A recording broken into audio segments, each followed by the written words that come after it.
used to record the session from almost the get-go. Buzz cuts, yeah. My hair is so fine. I mean, buzz cuts never work for me very well, and I tried them. When I got all my hair cut off in the record the session from. There we go. When start the recording.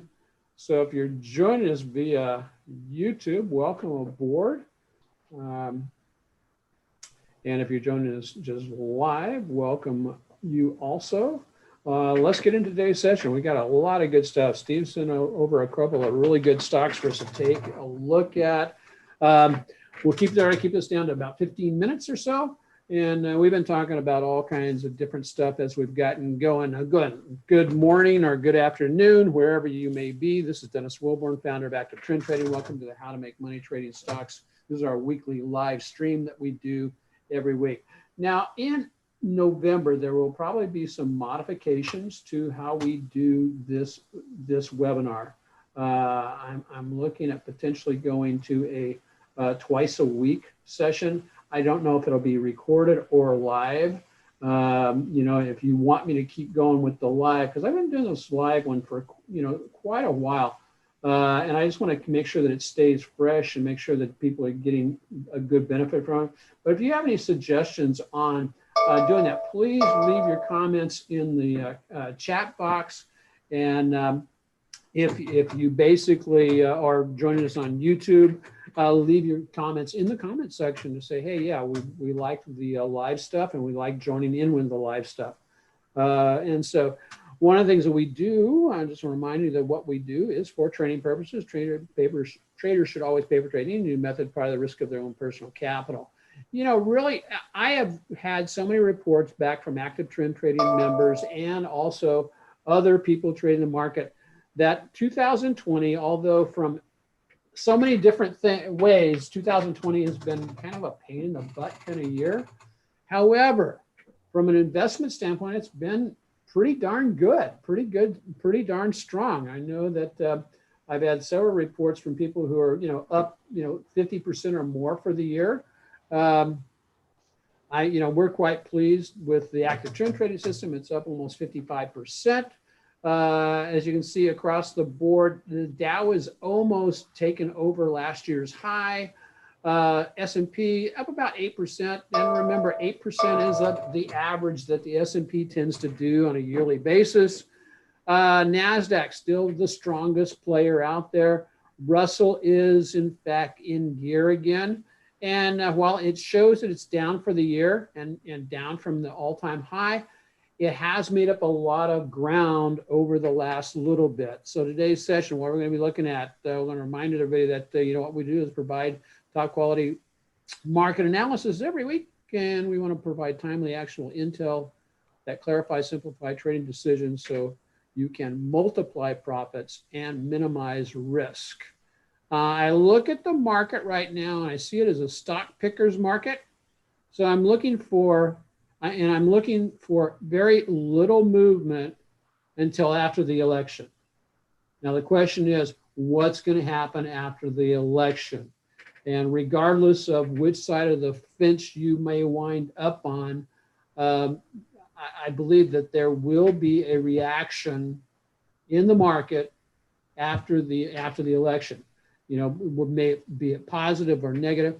But the thing that I'm going to be doing, and I'll be covering more of this for our premium members for the final hour today, but I'll just give you a kind of a hint right here. I'm going to kind of treat it as a earnings type of trade, because in reality, going up into the election, we can probably see some swings, but I think they're going to be muted, and then the really volatile swings will probably happen after the election, and they may be quite wide. We'll see about what goes on with that. So as we say, Steve's got some good stocks today. If you're looking for a trade journal, this trade journal is doing real. It's one of the top sellers on Amazon. And you can find the link for how to get the trade journal. It comes in two different sizes, a medium and a large, if you like to write big.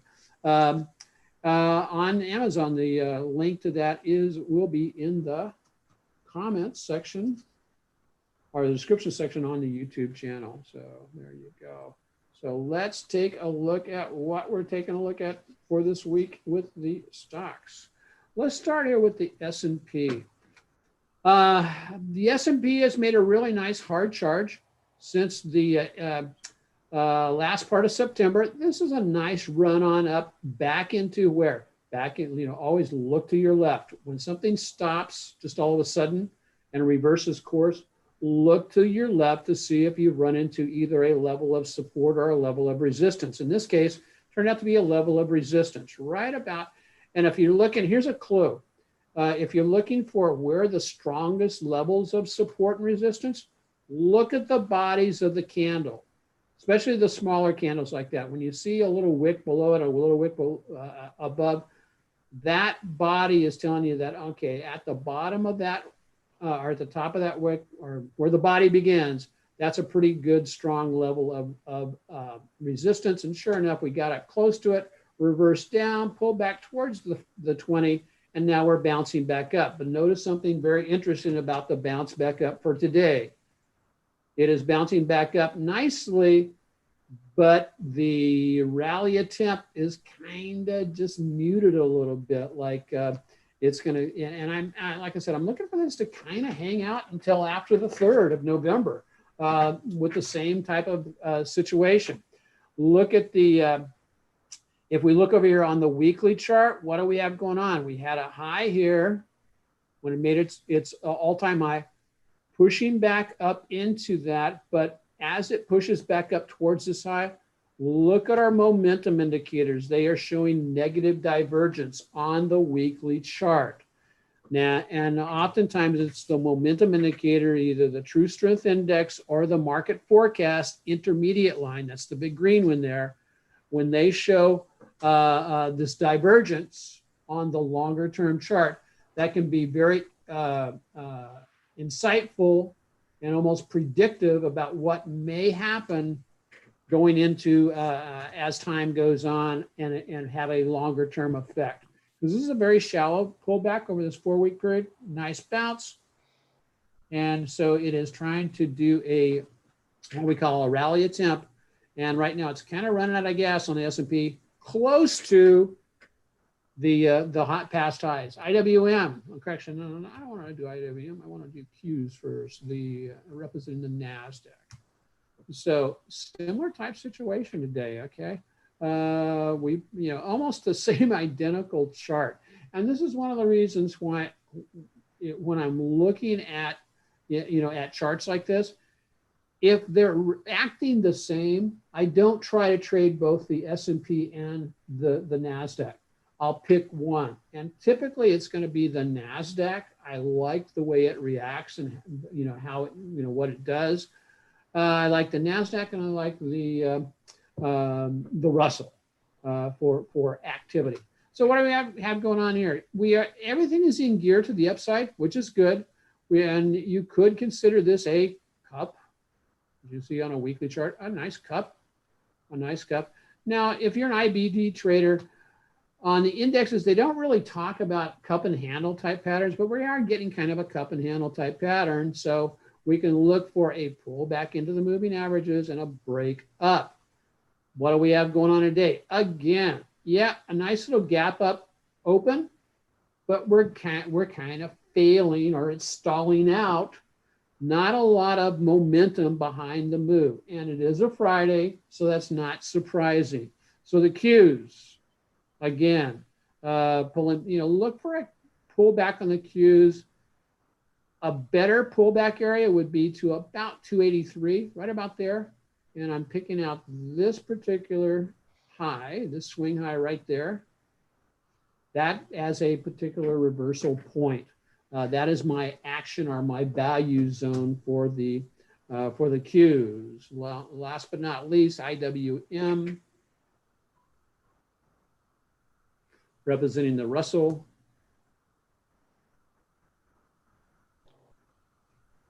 And X, kind of acting the same, maybe a little bit stronger.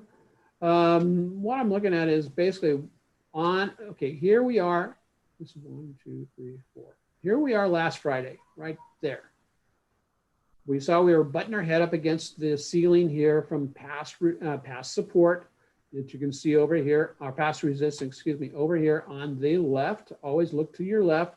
There is a level of, these are basically, this is a level of sellers, where their sellers are hanging out because the last time prices were up in that area, these guys, the people up there were buyers, and they were going, but they're the ones who are sit there because they've lived through all of this junk here. And they're the ones who said, if price action will just get back to where it was when I bought it, I will get out. So there's a pocket of sellers hanging out right there in that area. Now, we could push up just a little bit higher because there is a zone there. Or we could just say, hey, you know what? We're going to roll over from here. And the sellers will kind of dictate what's going to happen from here. As we called it last week, we said, hey, we potential pullback back into that line right there or a little bit deeper. And sure enough, it got just a little bit deeper and bounced up nicely yesterday. However, you know, nice volume yesterday, but we're getting the same thing. We're getting a spinning top doji today. So I'm just kind of standing aside. If you are a risk-on kind of a person, you can say, you know what, I'll do some kind of a credit spread up here towards the top. And that way you can, but I would go 2 weeks out on a credit spread. And so that's what I'm looking at going into this week. And so, Steve, you gave me, what do you think? Well, I like what you said. I think the market is tough to predict. You've got to be ready for either scenario to break up or to break down almost at all times. Right but on. I think the market is quite bullish. We're in a trend. We're making higher highs, higher lows, and I will remain bullish until that changes. Cool. And I would take any set, because I'm bullish, I'll take any setup that occurs. Roger that. Two stocks I like. JD is one, and Chegg is another. And there are many that are setting up. These are maybe some of the better in terms of momentum that are occurring. So JD is a Chinese company. It's making basically a cup and handle. Momentum looks like it's ready to turn to the upside, at least on the indicators I follow. But we're poised for a move. We've had a nice move since about 3 weeks ago. We pulled back and we're bouncing off the 20. And we're gapped up a little bit today. We may not move immediately on Monday, but I would use today or Monday as an entry. So you're going to above yesterday's high. You know. Okay, so above yesterday's high. So that's that's looking pretty good. The if you bought this at, where would your stop loss be? Right under yesterday's low. Basically the 20 MA.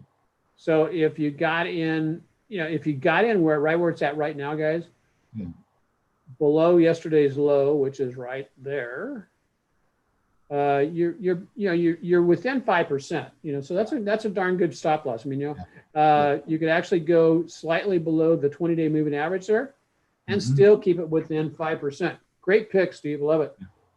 And the other one is Chegg, CHGG. Yeah, now we've made some good money with this stock so far this year. And I'm looking for I like it a lot. And when you gave it to me, I kind of floated in here and I drew in this level of support right here off of this breakout. Right. So go ahead. Yeah, I like it a lot. It's basically the same kind of chart. We've had a nice run. We've got a minor pullback, and we're up over yesterday's high today. So today or Monday would be a nice entry. Earnings is close by, though, so you need to be careful of that. Earnings about 10 days away. Yeah, and the same thing on the other one also. And again, it is, within this swing low right here, guys, is within 5%. I mean, it's less than 5% away. So that makes it a reasonable, because I like to keep my stops 5% or less. Yeah. And so this is looking pretty good. So awesome, Steve. Thank you. So, hey, I came prepared today because I want to throw one out also for you to take a look at. INMD. I'm really liking what this is looking like. Oh, it's beautiful. And so you got you got a breakout type of move here, back into, look to your left, back into a level of sellers. Sellers have come in and they're driving the price down. I would look at this particular potential trade on this somewhere around the 20-day moving average, which is at 38.40. Or we may rattle around down here at this past level, this past breakout at 36.67. So darn good. I really kind of like that. I What like do you that. think? Okay, cool. I like it a lot. I like the low volume on the pull pair. Yep.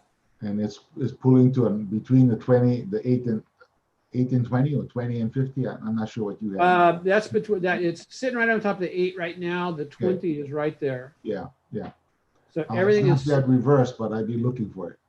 Yep. And so it has not reversed yet. So this is a good pick also. So absolutely nice. And it's a former IBD stock, so it's poised there.